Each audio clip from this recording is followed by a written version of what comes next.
మన ఫ్యామిలీ అందరికీ హాయ్ అండి. ఎవరైనా సరే అమ్మ కడుపులోంచి బయటకు వచ్చేటప్పుడే అన్ని పనులు నేర్చేసుకొని అన్నీ తెలిసేసుకొని బయటికి రారండి. మనం పెరిగే కొంది పెద్ద అయ్యే కొంది కొన్ని అలవాటు చేసుకుంటాం, కొన్ని నేర్చుకుంటాం, కొన్ని అర్థం చేసుకుంటాం. అంతే తప్పితే పుడతా ఎవరూ నేర్చుకొని రారు. ఇంతకీ ఏం చెప్తున్నానో అర్థం కావట్లేదా? చెప్తాను. ఈ లియో గాడి గురించేనండి. ఈ లియో గాడి గురించి కొంతమంది చెప్పారు, అమ్మ చికెన్ అదే నాన్ వెజ్ రోజు పెట్టకూడదు, స్నానం రోజు చేయించకూడదు అని చెప్పారు. నేనేమో నాన్ వెజ్ మంచిది తింటుంది కదా అని పెడుతున్నాను. అయితే పెట్టకూడదంట. చాలా థ్యాంక్స్ అండి, అలా చెప్పిన వాళ్ళందరికీ కూడా థ్యాంక్స్. నాకు తెలియని విషయం చెప్పారు. ఇంకోటి, రోజు స్నానం చేపిస్తూ దాన్ని శుభ్రంగా స్నానం చేపిస్తున్నాను అనుకున్నాను, కానీ దానికి అలా రోజు స్నానం చేయించకూడదంట. దానికి కూడా చాలా చాలా ధన్యవాదాలు. నాకు చెప్పినందుకు నేను అర్థం చేసుకున్నాను అలా చేయకూడదని.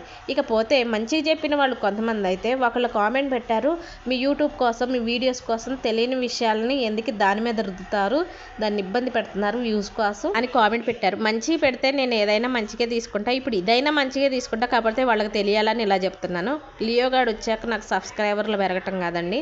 నాకు లియో గార్డ్ రాకముందే 73,000 సబ్స్క్రైబర్స్ ఉన్నారు, వ్యూస్ బాగానే ఉన్నారు. యూట్యూబ్ కోసం దాన్ని తెచ్చుకోలేదండి, మా ఇంటికి మాకు తోడుగా ఉంటుందని తెచ్చుకున్నామంతే. ఏదో వీడియోలో చిన్న భాగం దాన్ని చూపిస్తున్నాను కానీ వీడియో కోసం